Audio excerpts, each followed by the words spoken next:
শেখ হাসিনার ফ্যাসিবাদ প্রতিষ্ঠায় গণমাধ্যমের দায় রয়েছে উল্লেখ করে ২০১৪ সাল থেকে চলতি বছরের ৫ই আগস্ট পর্যন্ত সাংবাদিকতার ভূমিকার শ্বেতপত্র প্রকাশ করার কথা জানালেন প্রধান উপদেষ্টার প্রেস সচিব শফিকুল আলম। রাজধানীতে আয়োজিত এক অনুষ্ঠানে বলা হয়, গণমাধ্যমকে ফ্যাসিবাদ মুক্ত করতে না পারলে মুক্ত সাংবাদিকতা সম্ভব নয়।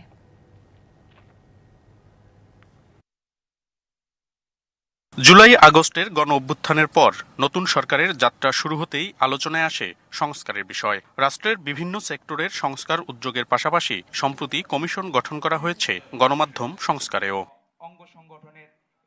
এমন পরিস্থিতিতে বুধবার দুপুরে জাতীয় প্রেস ক্লাবে জুলাই গণহত্যায় গণমাধ্যমের ভূমিকা, জবাবদিহিতা ও সংস্কার প্রস্তাব শীর্ষক আলোচনা সভার আয়োজন করা হয়, যাতে অংশ নিয়ে বৈষম্য বিরোধী শিক্ষার্থী সহ বিভিন্ন ছাত্র সংগঠনের প্রতিনিধিরা তাদের মতামত তুলে ধরেন।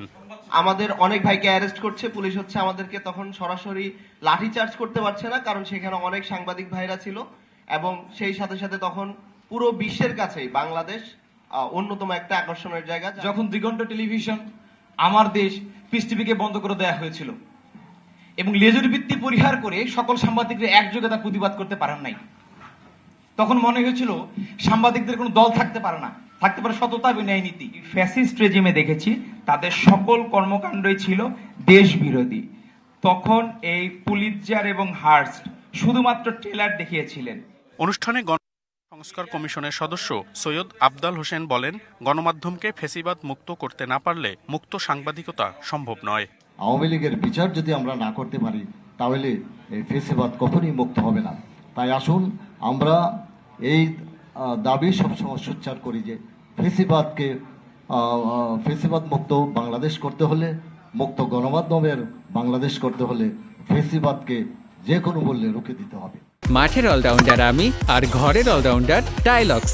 টাইলক্স টয়লেট ক্লিনার, ক্লিন মানেই টাইলক্স। প্রধান উপদেষ্টার প্রেস সচিব শফিকুল আলম জানান, শেখ হাসিনার ফ্যাসিবাদ কায়েমে গণমাধ্যমের দায় রয়েছে। শুধু জুলাই আগস্টের গণ অভ্যুত্থান নয়, অতীত থেকেই এই দায় খোঁজা হবে। গত 16 বছরে কার কি রোল ছিল সেটা নিয়ে গবেষণা করেন। কাউকে আমরা সুইপিং রিমার্ক না করি, কিন্তু আমরা প্রত্যেকটা ইপিসি ঘুরে আসি, দেখি কিভাবে ওনারা এই ভয়াবহ যে একটা আওয়ামী লীগ রেজিম, এই যে শেখ হাসিনার রেজিম, যারা বাচ্চা বাচ্চা ছেলে মেয়েদেরকে খুন করতে দ্বিধাবোধ করে নাই, তাদেরকে সম্মতি উৎপাদন কারা করেছিলেন, কিভাবে করেছিলেন। ঢালাওভাবে কাউকে ফ্যাসিবাদ উল্লেখ না করে গণমাধ্যম নিয়ে সুষ্ঠু ও পর্যালোচনার পর একটি সঠিক তথ্য সবার সামনে তুলে ধরার পক্ষে মত দেন প্রধান উপদেষ্টার প্রেস সচিব। 2011 সালে যখন মনিরুল সোহাগ, ডিবিসি নিউজ, ঢাকা।